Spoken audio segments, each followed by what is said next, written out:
योग के द्वारा प्राप्ति क्या है। जब भी हम कोई भी सकारात्मक कर्म करते हैं तो प्राप्ति भी बहुत श्रेष्ठ होती है। और इंसान की ये साइकोलॉजी है, मनोवृत्ति है कि जहां से कुछ प्राप्त होता है वहीं अपने टाइम इन्वेस्ट करना चाहते हैं। नहीं तो उसको लगते हैं मेरा टाइम इतना वैल्यूएबल है, मैं क्यों लगाऊं, मुझे क्या प्राप्त होगा। प्राप्ति के विषय में पहले सोचता है। आज एक छोटे बच्चे को भी अगर कहा जाए कि ये करो, इतना कर दो, तो वो भी सबसे पहले यही पूछेगा ये करने से मुझे क्या मिलेगा।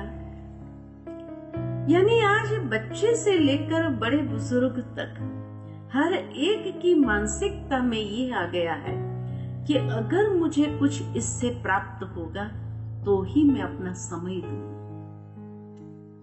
नहीं तो मैं समय क्यों लगाऊं। तो राजयोग के द्वारा भी हमारे जीवन में क्या प्राप्त होता है। राजयोग के द्वारा बहुत सुंदर अनमोल उपहार प्राप्त होते हैं और वो प्राप्ति है आंतरिक शक्ति की।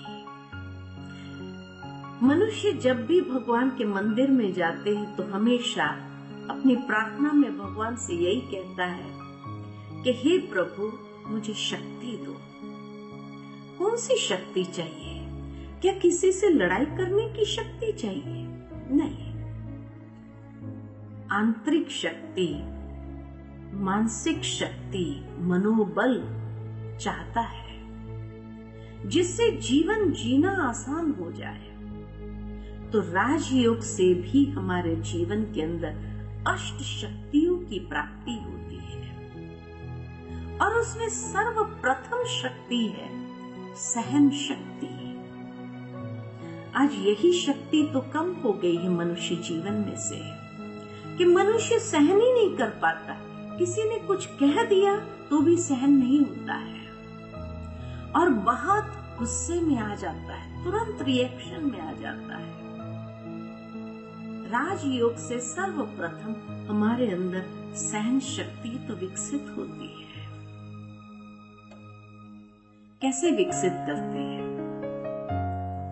जिस तरह बच्चे जब बाहर खेल रहे होते हैं और वो आम के पेड़ को देखते हैं, उसके ऊपर आम लटक रहे हैं, तो स्वाभाविक मन यही होता है और बच्चे पत्थर उठा उठा करके पेड़ को मारना आरंभ करते हैं। पेड़ एक एक पत्थर को सहन करके भी वो फल ही देता है। अगर प्रकृति हमें ये बात सिखा सकती है तो मनुष्य जिसने उस पेड़ को उत्पन्न किया, पेड़ को रोपित किया, क्या हम उसमें से ये शिक्षा नहीं ले सकते कि मनुष्य दुनिया में जब पत्थर मारते हैं तो उनसे हमसे भी कुछ फल की चाहना होती है, कुछ अच्छी बातें वो चाहते हैं, तभी वो पत्थर मारते हैं। और जब हम भी उनके एक एक पत्थर को सहन करके उसको रिटर्न में फल देते हैं तो शायद हमारा जीवन बहुत सुंदर हो जाता है। लेकिन सहन करने की भी शक्ति चाहिए। हर कोई सहन नहीं कर सकता है। कई लोग सहनशीलता को कायरता समझ लेते हैं, लेकिन वास्तव में दुनिया में वही व्यक्ति सहन कर सकता है जिसके अंदर शक्ति होती है। दुनिया में जितने भी महान आत्माएं हो गए, उनके जीवन दृष्टांत को अगर देखते हैं तो हर इंसान ने जब सहन किया तभी वो महानता के शिखर पर पहुंचा है। और सहन करने के लिए दो गुण की आवश्यकता है। कौन सी? जब प्रेम होता है, हर इंसान को प्यार करो और प्यार करके जब सहन करना आसान हो जाएगा। आज माँ बच्चे की हर हरकत को सहन कर लेती है क्योंकि उसको उसके प्रति प्यार है। तो हम भी अपने हृदय को इतना विशाल कर दे, हर एक के प्रति प्यार की भावना को जागृत करते हुए प्यार बांटना आरंभ करें तो शायद सहन करना बहुत आसान हो जाएगा। लेकिन सहन शक्ति अकेली काफी नहीं है, उसके साथ साथ दूसरी शक्ति भी विकसित होने लगती है और वो है समाने की शक्ति। आज कोई व्यक्ति सहन कई बार कर लेता है जीवन में, लेकिन वो अंदर में समा नहीं सकता है। पड़ोस में जाकर कह देता है कि आज हमारे घर में ऐसा हुआ, मुझे इतना सहन करना पड़ रहा है। अब वो पड़ोसी कई बार बिन मांगे सलाह देने आ जाते हैं। तब घर में यही होता है कि ये बात आपको कैसे पता चली? तो कहीं नहीं, आपके घर से ही आए थे, तो हमने सोचा कि आपको वो कह नहीं पाते तो हम आपको कह देते हैं। और तब जाकर आग में घी जैसे डालने वाला काम हो जाता है। तो सहन किया ये महानता थी, लेकिन समा नहीं सके तो भी जीवन के अंदर कई झगड़े आरंभ हो जाते हैं, कई परिस्थितियां खड़ी हो जाती है। तो जिस तरह एक समंदर हर नदी के किचड़े वाले पानी को भी समाता जाता है, समुद्र कभी नदी को ये नहीं कहता है कि तू अपना किचड़ा मत डाल मेरे अंदर, लेकिन समाता जाता है। कैसे? क्योंकि समुद्र के पास दो विशेषताएं हैं, विशालता और गहराई। जब हम भी अपने स्वभाव के अंदर वो विशालता ले आएंगे और गंभीरता, मैच्योरिटी को ले आएंगे, तो हर बात को समाना आसान हो जाएगा। तो सहन शक्ति और समाने की शक्ति, ये दो शक्ति महत्वपूर्ण शक्ति है जो जीवन को बहुत सुंदर स्वरूप देने लगता है, हमारे संबंधों में सुमधुरता उत्पन्न कर देता है। तीसरी शक्ति है परखने की शक्ति, क्योंकि आज दुनिया के अंदर आडंबर बहुत हो गया है। दिखावट, बनावट, सजावट, इन सब के बीच में हम जीते हैं और उस समय ये परखना अति आवश्यक हो जाता है कि आखिर भी सच्चाई क्या है, असली क्या है, नकली क्या है। अगर सच्चाई को परख नहीं सके तो धोखा खाना स्वाभाविक हो जाता है और फिर व्यक्ति को जीवन में पश्चाताप करना पड़ता है। जब मेडिटेशन ध्यान करते हैं तो हमारे अंतर चक्षु खुलते हैं और उस अंतर चक्षु से हम आर पार देख सकते हैं, सहजता से परख सकते हैं कि असली क्या है, नकली क्या है।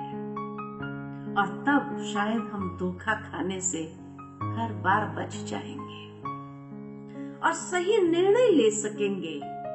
तो चौथी शक्ति है निर्णय शक्ति, क्योंकि जीवन में हर कदम अगर सफलता का अनुभव करना है तो सही निर्णय लेना आवश्यक है। बहुत सुंदर मैंने कहीं पढ़ा, चुनौती हरेक के जीवन में आती है, लेकिन कभी कभी यही चुनौती अवसर के द्वार खोल देती है और कभी कभी यही चुनौती पछाड़ने वाला अनुभव कराती है। तो किसके लिए ये अवसर के द्वार खोलती है और किसको ये पछाड़ती है?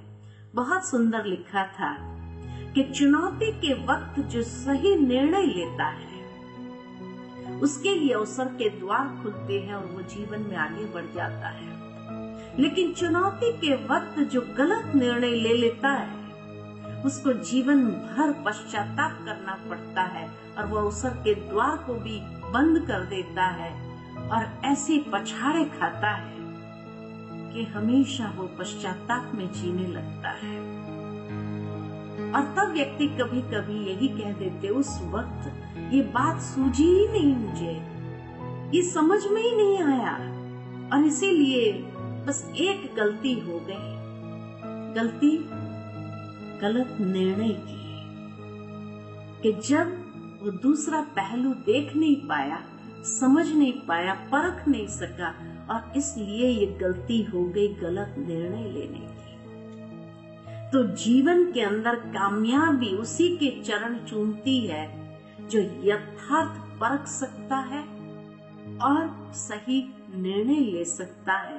अगर उस वक्त बहुत तनाव में व्यक्ति आ जाता है तो वो गलती स्वाभाविक हो जाती है, और यही तो आज हो जाता है इंसान से। पांचवी शक्ति है सामना करने की शक्ति। कई बार सहन करना होता है, कई बार सामना भी करना होता है, लेकिन कब सहन करना है, कब सामना करना है। बहुत सुंदर पढ़ा मैंने कि सहन हमेशा व्यक्तियों से करना होता है, परिस्थिति का सामना करना होता है। लेकिन आज कई बार व्यक्ति उल्टा कर लेता है, व्यक्तियों का सामना करने लगता है और परिस्थिति को सहन करना शुरू कर देता है। तब व्यक्ति जीवन के अंदर अवसाद का अनुभव करने लगता है। नहीं, व्यक्तियों से सहन करो, और परिस्थिति आई तो उसको डट कर सामना करो, पार करो, ओवरकम करो उसको। आज अगर व्यक्ति का सामना करने जाएंगे तो संबंधों में खटाश, कड़वापन अनुभव होगा, और हमेशा हमेशा के लिए रिश्तों में दरारें पड़ जाएगी, टूट जाएंगे, बहुत दूर हो जाएंगे एक दूसरे से, और जीवन महसूस नहीं होगा।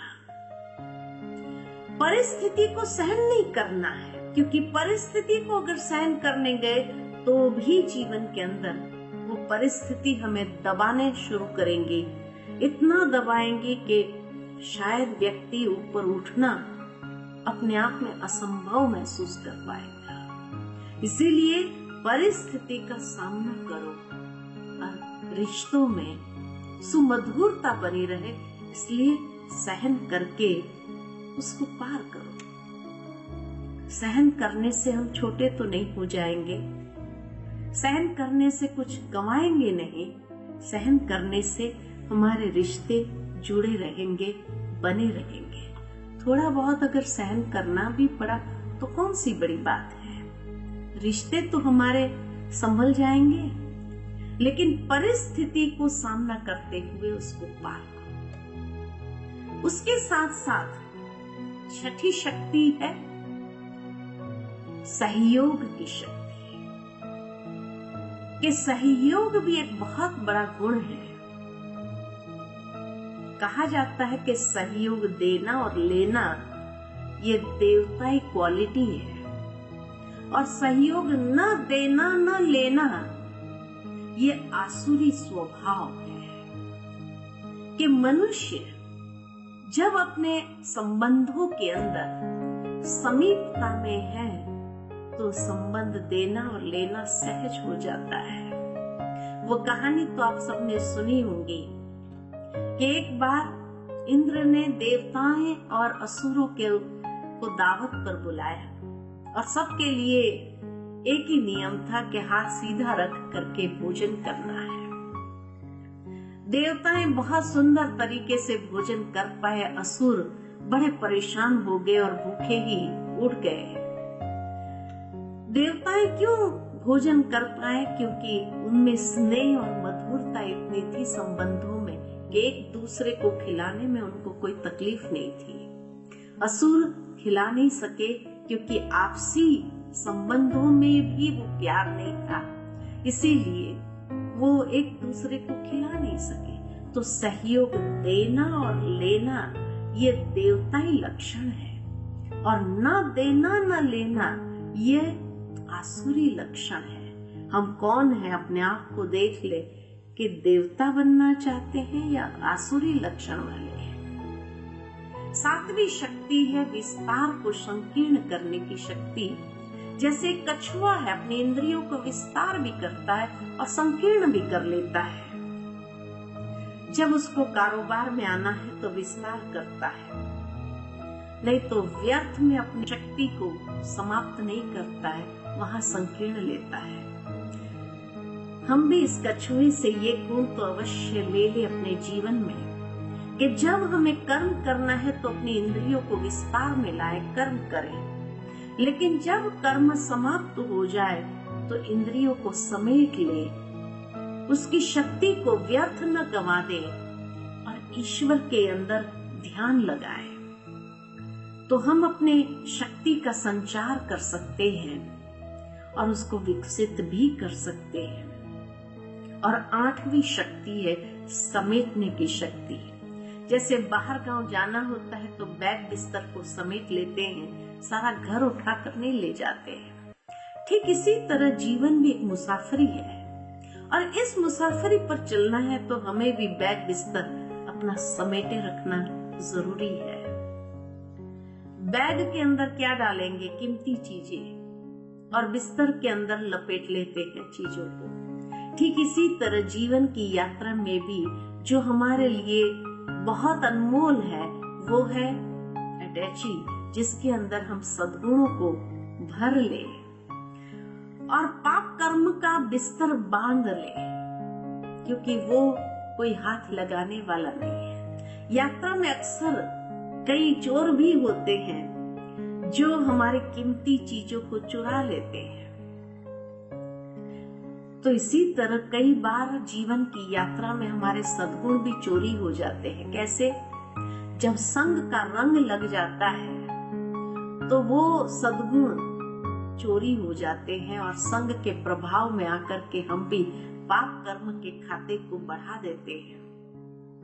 या कई बार अपने चीजों में जैसे रखी हुई होती है तो कीड़े लग जाते हैं।